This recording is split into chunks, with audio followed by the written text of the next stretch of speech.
Yesu ashimwe cyane bene data. Yesu nahaga icubahiro. Yesu nashibwe hejuru. Ndashima Imana ko twari kuvugana. Ndashima Imana ko tukiri bazima kandi nawe ndizera ko buri hose umeze neza. Ushima Imana. Yesu nahaga icubahiro. Umunsi twaganiriye tuvuga ku bibi bizoba mu minsi y'iherezo. Haleluya. Twagiye tubona ibintu byinshi bizoba mu minsi y'iherezo, tubona ko ibyo bihe by'iherezo twamaze kubigeramo. Yesu nashimwe cyane. Tubona ibibi byinshi bizoba mu gihe cy'iherezo. Hazaza indwara z'ibyorezo, hazaba intambara hirya no hino, hazaba abavugishwa b'ibinyoma. Nk'uko mwamaze kubibona, indwara z'ibyorezo zisigaye nyinshi. Yesu atugirire neza. Intambara zivuga hirya no hino. Yesu dutabare. Atabavugishwa b'ibinyoma, umaze kumva kenshi, hasigaye abavugishwa b'ibinyoma benshi cyane. Abavugishwa basigaye bavugishwa ikintu ku muntu. Ikintu umuntu akeneye kumva, akaba arico muvugishwaho. Yesu atugirire neza cyane. Kugira ngo tuneshe ibyo byose, nuko tuzoba mu buzima bwo gusenga. Yesu arutabare. Avyumva. Yesu atugirira neza cyane. Nk'umukristo, nk'umuntu yamenye Imana, akwiye kubaho mu buzima bwo gusenga. Iki gihe ni igihe cyo gusenga gusumba indi masenga twakoze kera. Nimba mbere ho rusenga kabiri gatatu, ukuwe noneho kurenzaho kubera turi mu bihe bya nyuma. Bya bihe bisozera kugira ngo Yesu aze. Yesu atugirira cyane. Yesu abane natwe. Dukwiye gusenga rero nk'abana b'Imana, tukaba mu buzima bw'amasengesho, kuko amasengesho agira akamaro kanini cyane. Umuntu tuzoba mu masengesho ntazomenya aho ibihe bigeze, ntazomenya nubwo impanda izovuga ntazoyumva. Yesu atugirira cyane. Yesu abane natwe. Kubera uri kurasenga niho uvuganira n'Imana, niho uronkera revelation, niho Imana ikubwirira, niho Imana ikurindira. Yesu atugirira cyane. Reka dusome mu byakozwe n'intumwa igice cya 12 ku murongo wa mbere gushika kwa 11. Yesu atugirira cyane. Ni inkuru ya Petero abohewe mwibohero. Yesu atugirira cyane. Umutwe w'amajambo uravuga gucyanye umumarayika akiza Petero Herode. Reka dusome.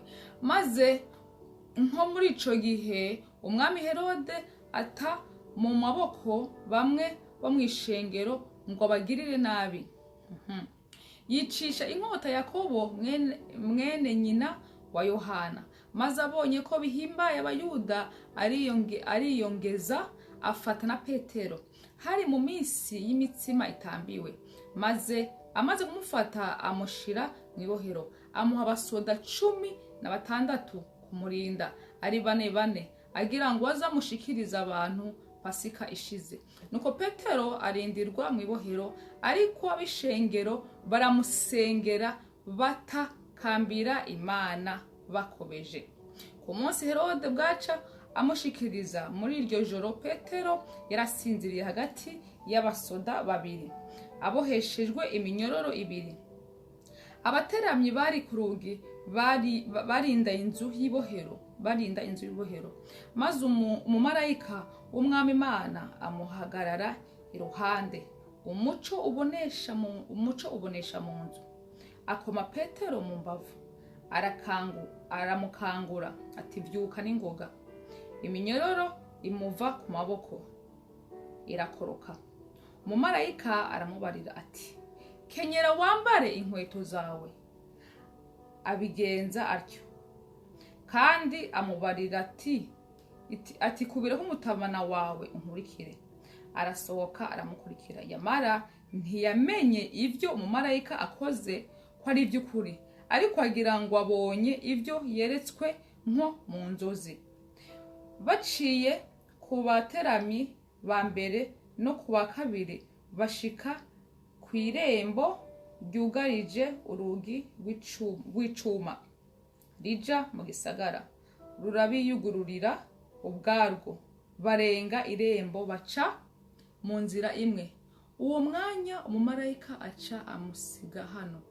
Akenge kagarutse Petero aribwira ati noneho menye by'ukuri yuko umwami yatumye umumarayika wiwe akankiza ukuboko kwa Herode.